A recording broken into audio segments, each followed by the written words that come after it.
to the highlight of the evening, I would like to introduce you to none other than Ms. Sarah Ann Lynch. She was confirmed by the U.S. Senate on January 2nd, 2019 as the Ambassador to the Cooperative Republic of Guyana. She most recently served as the Acting Assistant Administrator for USAID's Bureau for Latin America and the Caribbean.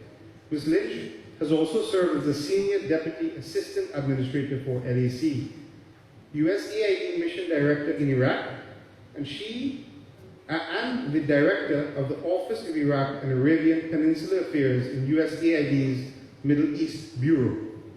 As a career member of the Senior Foreign Service, Ms. Lynch has been with the USAID since 1993 and has served overseas in Bangladesh, Peru, Afghanistan, and Iraq. Naturally, the progression will be to Guyana after that. And in Washington, she has served in the regional bureaus of the Middle East, Asia, Latin America, and the Caribbean, as well as the Bureau of Democracy, Conflict and Humanitarian Assistance, in the Office of Afghanistan and Pakistan Affairs. Ms. Lynch has received numerous awards, including USAID's Distinguished Honor Award in 2010, the agent's highest performance award, for her service in Afghanistan and OAPA. Before joining USAID, Ms. Lynch worked in both international business and for a non-governmental organization. Ms. Lynch also served as a Peace Corps volunteer in Morocco, where she taught English at the secondary level. She is a graduate of the Mount Hoyte College and holds master's degrees from the Fletcher School of Law and Diplomacy at Tufts University and the National War College. Please, everyone, a warm welcome to our ambassador.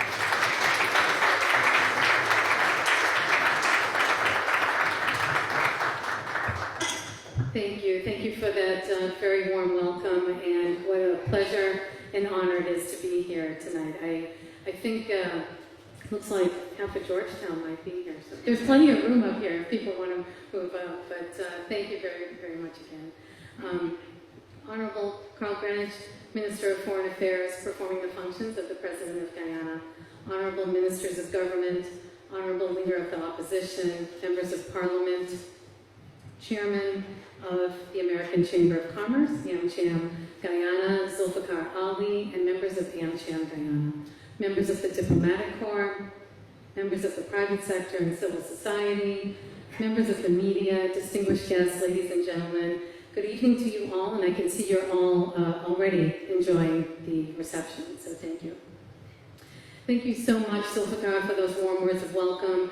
It is wonderful to be at this important AmCham event this evening. It was fantastic to do the ribbon cutting a few minutes ago, and congratulations on your new office. It's beautiful, and what a wonderful location for it.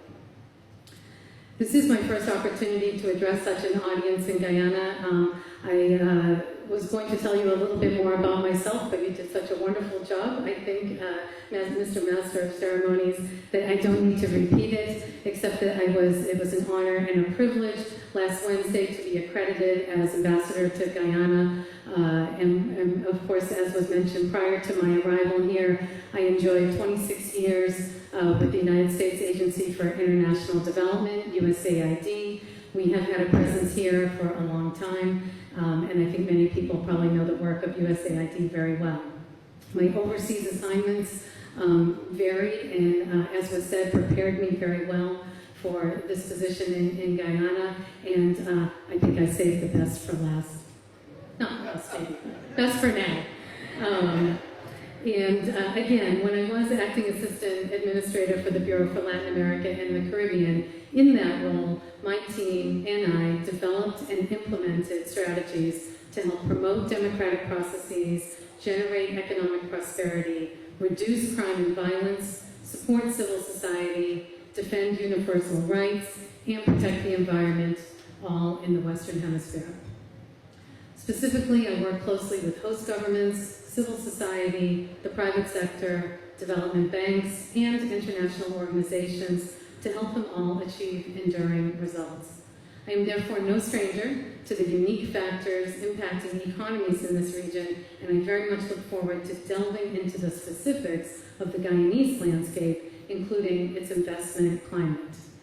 As was mentioned, at every U.S. embassy in the world, it's this unwritten tradition that new ambassadors give their first public remarks to the American Chamber of Commerce, and it truly is an honor and my pleasure to be here tonight, following in this tradition. And again, I am pleased to be here not just because of the serendipitous timing of the event commemorating the official opening of AmCham's office, but because of the importance of businesses of all sizes. I'm thrilled to be able to engage with local AmCham right from the start of my tenure. Globally, AmChams promote and create bilateral trade, business opportunities, and partnerships. These objectives are also among my top priorities for the U.S. mission, so it's very gratifying to have a local partner committed to the same goals.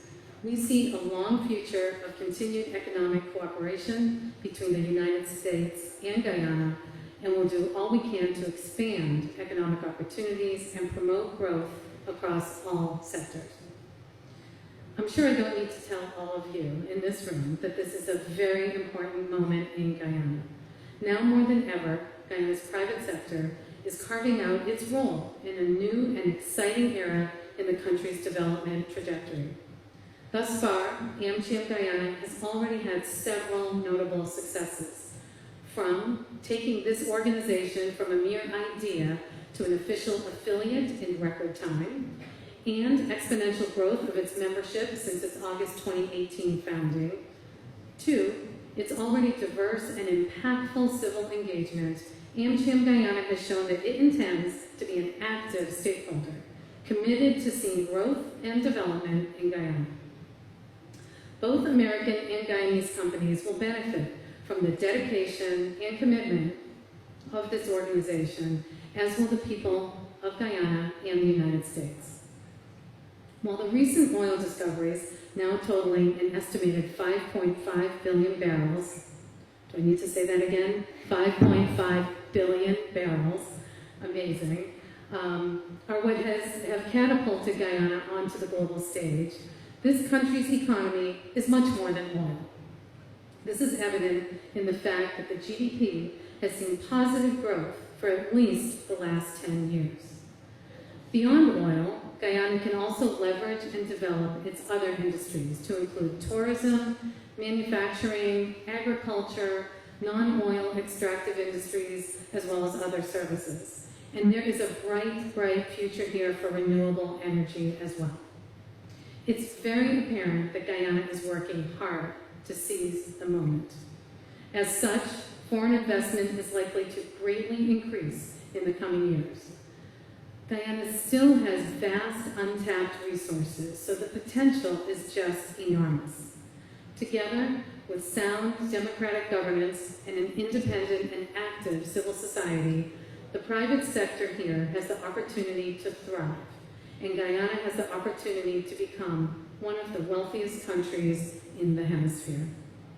In that vein, I congratulate the people of Guyana and their government for establishing a sovereign wealth fund. No matter what the future holds for the law itself, having a sovereign wealth fund in place from the first day of production is needed to protect 100% of the people's patrimony.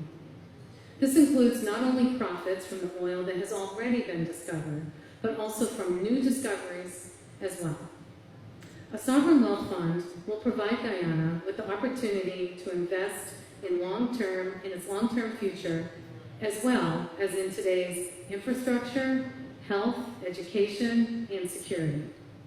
There must therefore be a balance between the short-term and the long-term goals.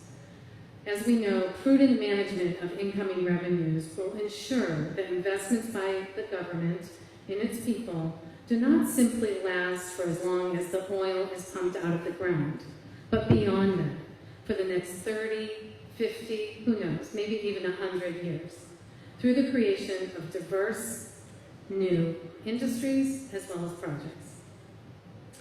While I have the floor, I would like to also highlight another collaborative effort from this year between Guyana's private sector and the U.S. Embassy.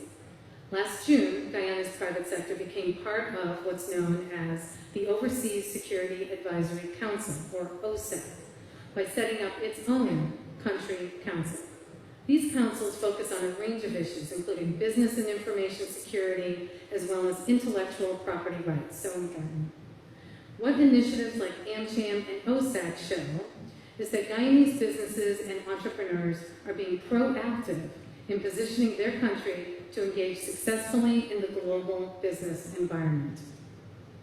The Guyanese private sector is not only reaching out and building linkages and cooperation with businesses and organizations across the globe, it's also looking at how to become more competitive and develop a strong and innovative local content for emerging markets. For this, I commend you. In closing, I would like to extend my sincere congratulations to AmCham Guyana, its board, and its members. I offer my mission's very best wishes for AmCham's continued success. I look forward to seeing the new and exciting ventures that will be empowered by AmCham Guyana and the private sector as a whole. Thank you again for this very warm welcome. I am just thrilled to be here in this beautiful country at this important place and time. Thank you again very, very much. With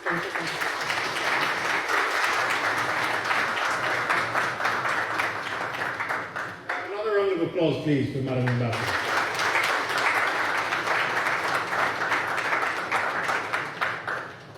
In closing, ladies and gentlemen, certainly we'd like to thank our board of directors. They've done an amazing job of coalescing and coming together to try to further the interests of AmCham and our collective and joint interests. We would like to thank many of the sponsors that would not have made tonight possible. The diamond sponsors include the Public Bank, Geico Construction and General Services Inc. and MacCorp Guyana. Platinum sponsors are Seoul Guyana, Queensway Security Service, ExxonMobil, GT&T, Fixit Hardware and GE Cables. Silver sponsors Namilco, London House Chambers, King's Jewelry World, the White Vault, the Georgetown American University, and Action Invest Caribbean Inc. To all of you, thank you very much for making this a reality. We would also like to have a toast on stage for Madam Ambassador. We'll really have to defer that whilst we're all together. Ladies and gentlemen, thank you very much for being here, and please have a fantastic evening. Thank you very much.